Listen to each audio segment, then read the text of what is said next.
Hi, everybody. Welcome to Sports for All podcast. So, I've got another great guest. Would you like to introduce yourself to everybody?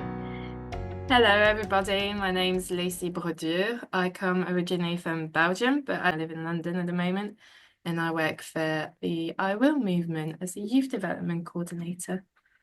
Amazing. Thank you, Lucy. Great to have you. So, can you tell us a little bit about your sporting journey? Like, how did you get involved in sports? I would say from a young age, when I was little, I did a lot of swimming, tennis, dance. I was always an outdoor girl, being in scouts my entire childhood and then a scout leader. I never really thought of like doing competitive sports as a little girl because it was never really accessible back in Belgium, and still isn't, but that's another subject. I would say my marking point was probably when I actually first saw the Women's Euros tournament in 2022 on TV. And I was like, this is probably the first time in my entire life I've seen women's sports on national TV in Belgium. It was on the BBC though, but I still remember being like, wow, I've never actually seen a woman playing football on TV, and Mm. it just stuck with me of why am I old and just discovering that have we got this massive gender gap and just realizing me at 21 just seeing the for the first time women's sports on TV. So that was like a big turning point in my sporting journey of thinking gender equality in women's sports is something that I'm really passionate about. And it's just been a turning point in my life of just trying to break barriers in women and young girls, especially accessing sports, whether it's football, rugby's become massive in the UK as well, but also like boxing, skateboards, and just trying to get young girls and women engaged and having the confidence to do it. I think that's a big part of pushing women to do it, but also breaking those barriers for them to have access to it and have those opportunities. Yeah, I definitely think it's really important. I think we're getting better here in the UK, but like, there's definitely so much more still to be done. I would say in the UK, specifically in England, that women's sports has grown massively in the Yeah, like 2.5 years. I would say the Lionesses winning the US 2022 was a yeah. catalyst of like young girls actually seeing women in sports on TV, and then it just grew exponentially after. And I think the way that women's football's gone in England is now one of those massive sports. Everyone knows the matches, everyone knows the Women's Super League, the Women's Champions League. And I also think it's had a cataclysm on like women's rugby in England and the UK in general, just seeing the Ilona Maher effect of her moving to Bristol Bear. Now she's gone back to America, but it was a massive move for the women's rugby, and just seeing her move to the UK, get experience in women's rugby, and seeing the massive effect she's had on crowds, on participation rates, on young girls inspiring to be a rugby player was something that really struck me. And I was like so proud of seeing that young girls and like women are going into sports and not scared of going into it anymore. Yeah, no, that absolutely. I so am as well, and I think it's just really incredible to see all those women being so strong and doing what they're doing and breaking down those Definitely. barriers. So my next question links into that. Who have some of your biggest inspirations been in sports? It's probably quite a hard question. I can't choose just one. I would say ideally in my mind, if I did watch every single women's sport, I would have one woman per sport because all sports Yeah. are very. The one that I would say is my top one, absolutely, and I'm a big fan of hers, is Lucy Bronze. Just in terms of a women's football career, winning 5 times the Women's Champions Leagues, two different clubs, maybe going for a third club with Chelsea right now. Not after they lost yesterday, but anyway.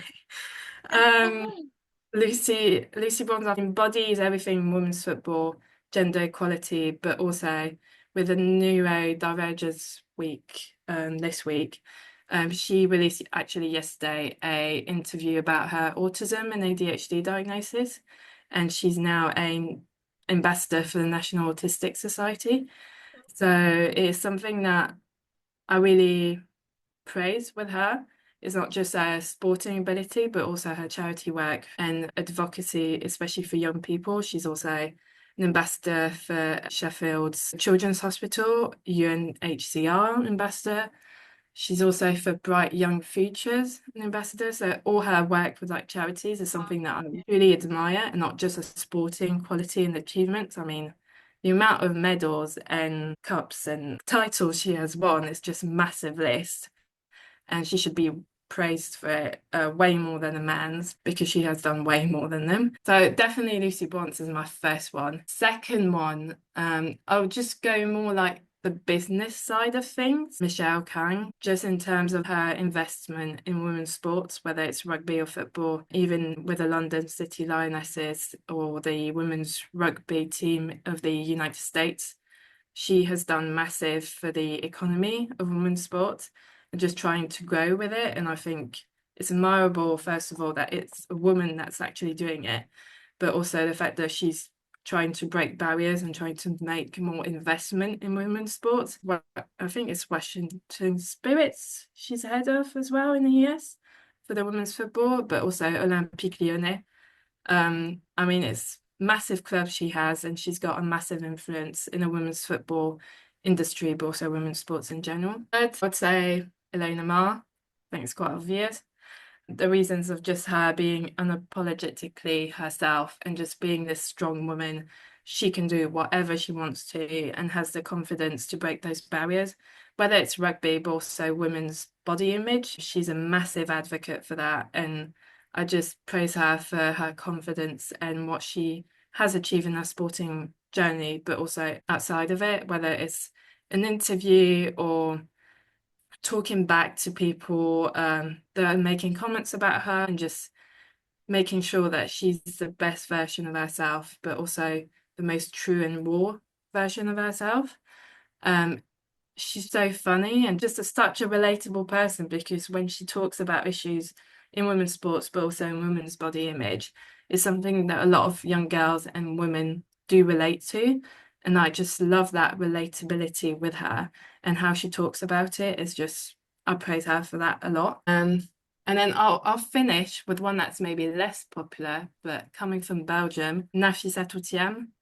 She's won the heptathlon in Olympics, championships, whether it's Europe, World Championships, and she's won 3 Olympic golds for Belgium in the heptathlon, which is the first achievements that never has happened before. So she's the first woman to do it, but no man have done it. So go for it. But Nafisa Toutiam is someone that just resonates the resilience of women's sports and how far she has come to get where she is. I'm hoping she's going to do a fourth Olympic and win that gold medal again. But just the fact of like winning 3 gold medals in heptathlon is just like, wow, like 7 different sports, 7 different athletic disciplines. And you're just like, I'm so amazed about what she does in general and like in terms of sports and being still at that level that she is, and also like making Belgium women's sports a bit more noticeable. When she came back from the Paris Olympic, everyone was just praising her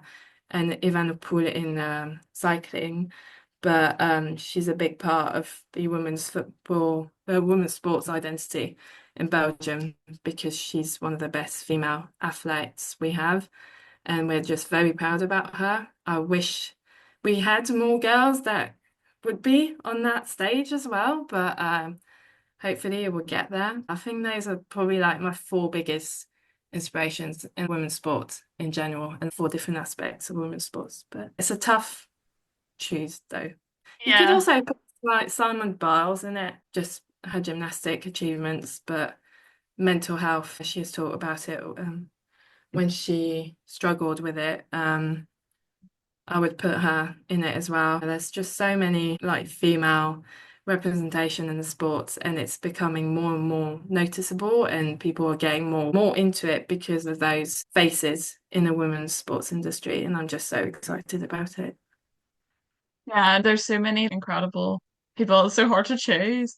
But I love how like you've picked some that not only are great about sport, but also are really passionate about like talking about their own struggles and like how they've overcame them, which Yeah. could lead quite nicely into my next question. What have been some of the barriers and challenges that young people that you know have faced, or other people in your community have faced on getting involved or staying in sport even as well? I think as a girl, growing up in Belgium, maybe not actually acknowledging the fact that I could participate in sports until I was probably 21. There was something major of like, why did I never got the chance? Why did I never try and find man's sports like football or rugby? Rugby's not such a big thing in Belgium, but like, football is. And I just remember writing to my local council, asking them because they just opened a boys' academy for a local football club, and they didn't have any girls' team, and I was outraged about it. I was really angry. I was like, this is the time to put girls' football in the girls' academy. Was really not happy about it. And I just remember saying then the Euro 2025 are happening this year. Belgium is qualified again for such a small country. You should put girls' football in the priority when you're doing an academy or when you're restructuring a football club or just integrating that girls' football is such a massive thing that in England they're actually doing it. In Belgium, we're not doing it whatsoever.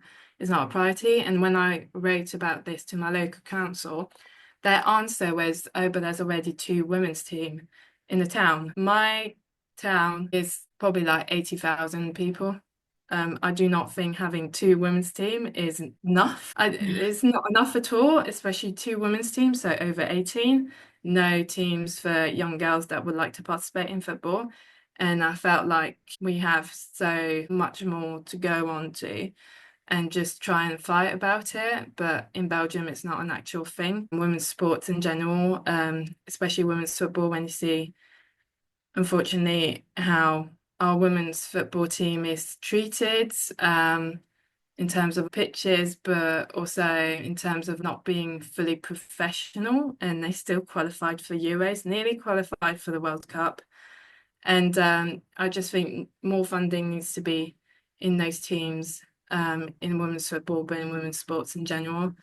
Um, in terms of barriers, funny enough, I did my MA dissertation on the impact of the lionesses on young girls. And so I had like interviews with like journalists, professional footballers, coaches, parents, young girls that play football. I think one of the major barriers is definitely the lack of self-confidence, the lack of opportunities and access for girls to actually participate in the sport. But also in terms of like funding, it's loads of people that coach are volunteers, whether it's in football and other sports, and it's just such a shame that you need to rely on these wonderful people that do their wonderful job, but there's no actual stepping stones or foundation for them to actually stay, unless it's for the joy of doing the coaching.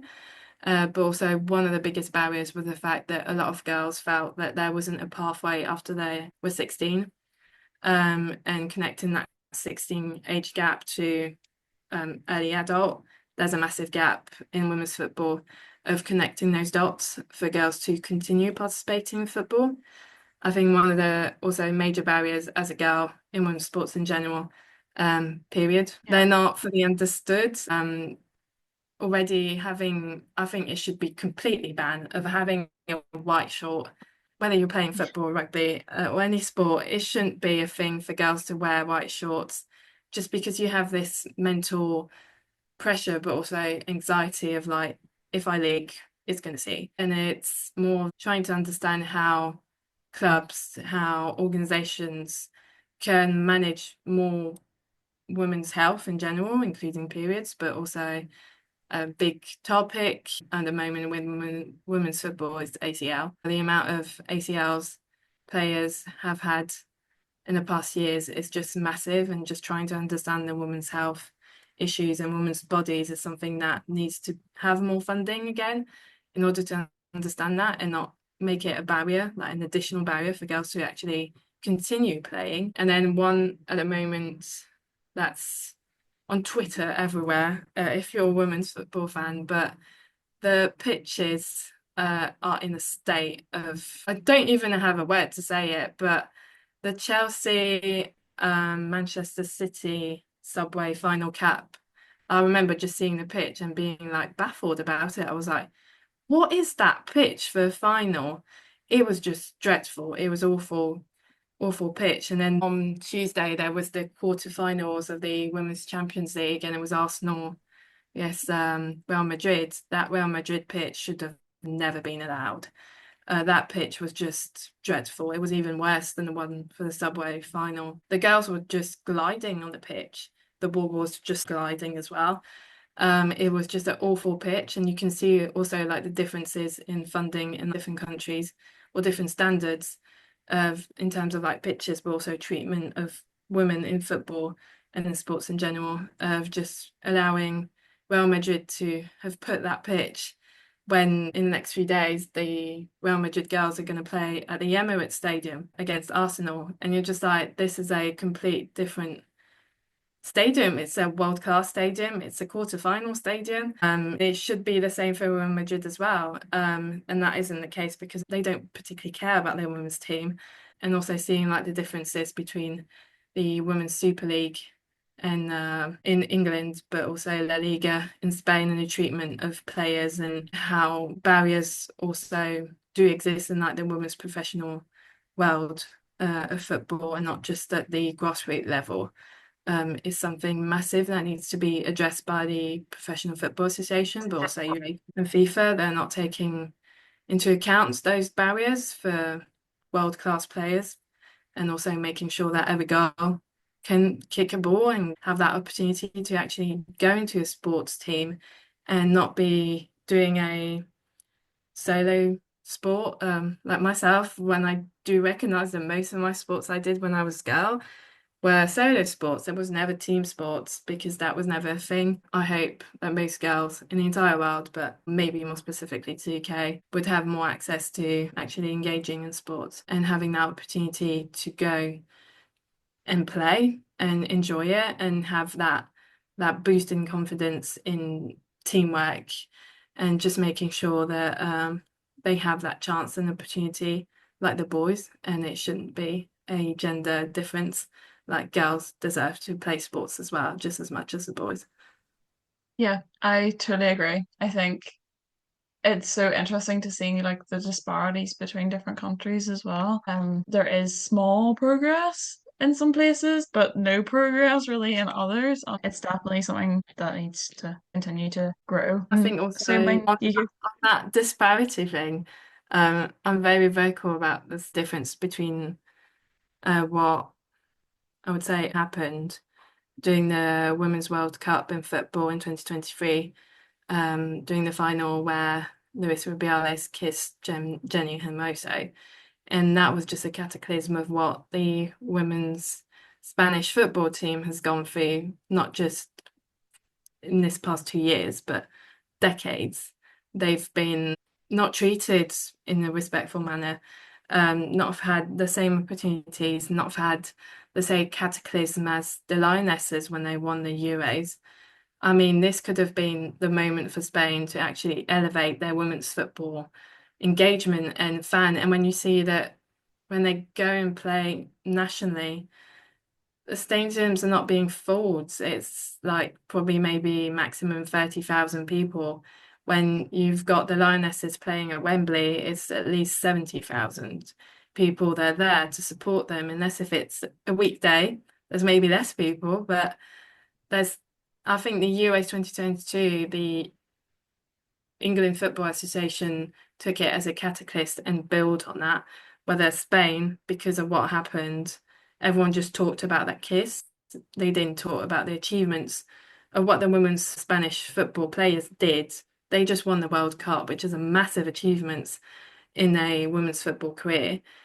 And that was just taken from them because of a man that did disrespected someone completely and disrespected the whole country by his actions. And I just found it very appalling that, okay, the kiss happened, but we need to concentrate on what those women actually did. Like, this is massive. even if I'm an England fan, Spain deserved it absolutely. And it was just like you could see this was a moment for Spain Football Association to build on that momentum and try and build women's football in the country. And it's just nothing's really happened um, Yeah.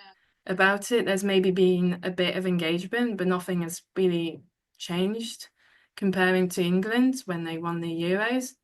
But when you think of Spain women's football, do you think about the national team or do you think about FC Barcelona Femini? And that's also a shame when you think of like FC Barcelona are the dominant women's football club in Europe. And fair play to them, they deserve it. But they're not the only club in Spain that needs to represent the national team, and the other clubs need to um, invest in women's football in order to compete with Barcelona. I mean, Barcelona have world-class players and they're really good. Um, but it's a farmers league. That's how people have called it in the past years because every time you see the Liga, you know Barcelona's going to win. There's no actual excitement about it. Or when there's a goal, you're like, oh, there's a goal. But it doesn't really change your excitement. Where there's a women's Super League, it's maybe more competitive. There's some surprises where Liverpool just beat Manchester United, or even yesterday, Manchester City beating Chelsea in the women's Champions League. But in the Liga in Spain, you could see the competitiveness is not there. FC Barcelona is dominant by far. And Real Madrid is second as always, and it's just like building these other clubs to compete with Barcelona, and the Spanish Federation is not putting funding enough in those clubs in order for them to maybe compete more with FC Barcelona. And I think that's just such a shame for a country that's just won the World Cup in women's football. It makes me angry for thinking that they're not developing the sport enough with the chances they've had, they should have. I do adore FC Barcelona and I am a fan of FC Barcelona, but you need that competitiveness in Yeah. women's sports in general just to have like a more neutral field of play and for people feel excited to feel engaged with it as well. Yeah, no, it's definitely like a big thing. A lot of teams and a lot of girls. What advice would you give to any young girl like to get involved in sport but might not have the confidence to get involved? I think that's a tricky question because It is, yeah. at the same time, I would like every girl to have the gut feeling and the confidence to try a sport, whether it's a team sport, whether it's a solo sport. Um, you don't see enough girls going into sports, unfortunately. Especially during teenage years, you see loads of dropouts doing that sort of like bracket of teenage years for girls, which is unfortunate. I would say in terms of like advice, my only advice is if you want to do it, just do it. It sounds very uh, simple, but if you have the opportunity, you can have access to it, try and go for it and don't be scared about it. There will be boys that will say, oh, a girl's in our team, blah, blah, blah. But try and put that aside and try Yeah. to build your own confidence in trying a new sport, trying to build your technique, trying to build your resilience because you will need it. But it's just having that confident step of making that step for you to access that sport, which is massive. Um, and girls need it, women need it as well, but you also need the backup of your family or your friends to do it and have that confidence to do it. I think if you take an example of a movie, Bend It Like Beckham was probably one of the first time I saw a girl playing, but at the end of the movie, she did have the backup of her family to play football. But at the very beginning, you saw the cultural and religion barriers that girls can face to participate in sports, not just football, and that should also be taken into account. I mean, even in school and grassroots community clubs, I think you need a massive wake up call from everyone for girls to actually participate from different ethnic minorities, communities, and just making sure everyone has the opportunity to play sports and not just maybe the more privileged or most wealthy girls or people that have more of an access to it. I'm thinking countryside probably don't have a lot of access to women's sports in general, and something should be done at club levels um, to make sure that every girl does have some time to play a sport, not just PE at school. I think the biggest advice I would give for any like clubs or like grassroots community organizations for girls to actually have that boost of confidence to participate in sports in general is just trying to make sure they feel included, they feel secure and safe, very good environment for them to grow and develop as young girls into teens, but then teens to women's. And also having to learn loads of like team sports or like team spirits, but also leadership skills, technical skills in order to improve in the sport you're doing. But generally, I think the biggest advice I have for girls to participate in women's sports is just if you have the opportunity to do it, just do it. Don't be scared about it. I think one quote that I particularly liked with the Super Bowl women's advert for Nike, it said a lot of things that you can't do as a woman, but the last thing was your strength and courage is inspiring, and you should be so proud of yourself to participate in sports. And that's one quote a coach told me. And then doing the women's Super Bowl Nike advert, I think the last sentences I have written was, you can't have any fun, you can't make demands, you can't be proud, you can't keep score, you can't stand out, but whatever you do, you can't win. So win, prove to everyone that you can do it. And it's not because you're a girl that you can't go and kick a ball and go and do a try or do boxing or whatever. Don't let that be a barrier. Just try and like break that barrier. Don't be scared about it. Have that support system around you to support you in your choice of pursuing that sport and not having that cliche of this is a man's sport, you're a girl, you shouldn't be playing this sport. I think it's just having that confidence from everyone, not just sports, family, and yourself, but I think as a whole, as a community, we should uplift girls that want to participate in sports, whatever their backgrounds, whatever their ethnic minority group, whatever their sexual orientation is, whether we should be applauding girls that participate in it and make it normal, and not being this exceptional thing of, oh, there's a girl and a boys team. This should be the norm of having a mixed team, having more an equal number of girls and equal number of boys. Brilliant pieces of advice. Thank you so much. I love the quotes as well. They were great. And definitely really inspiring. And yeah, I totally agree. I think we just need to just empower young women. Everybody needs to do their bit in doing so. And Definitely.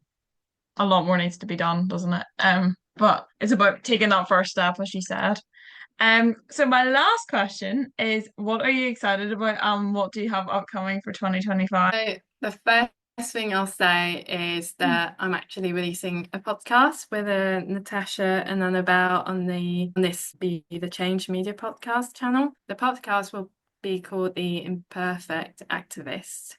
And there will be loads of talks about how being a youth advocate in different topics, one of them including women's gender equality in sports as well. So please feel free to stay tuned on the channel and listen to this new podcast that's going to launch in maybe a few weeks. But then in terms of like sports related, I would say for me, what excites me the most this year is the fact we're having a double tournament in the summer.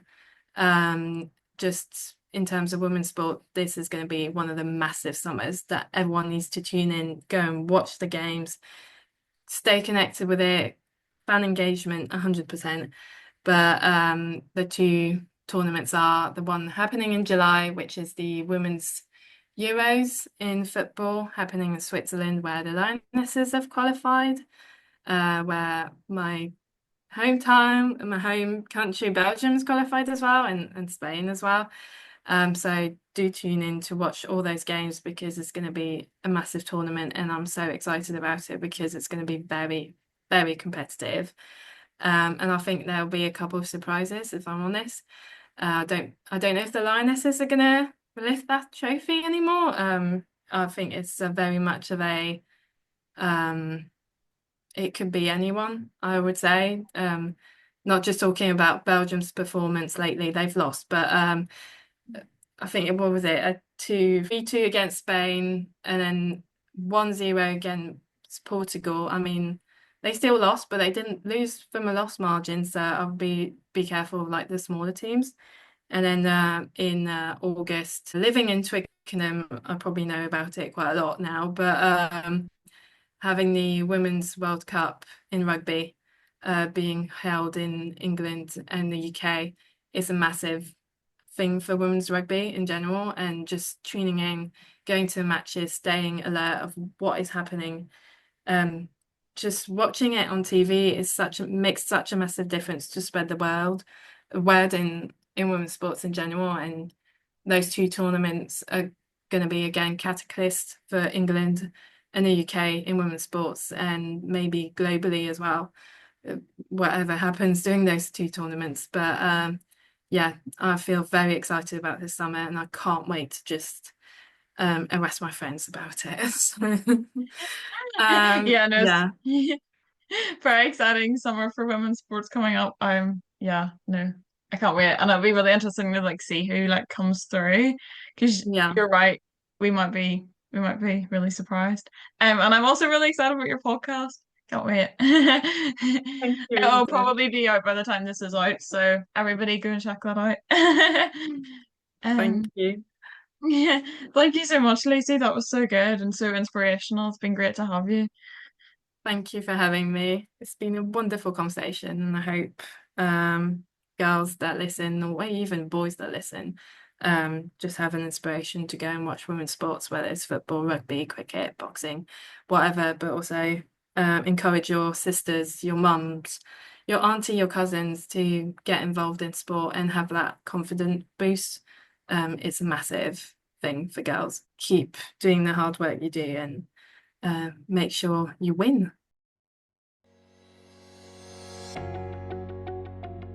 Thank you so much for listening to the podcast.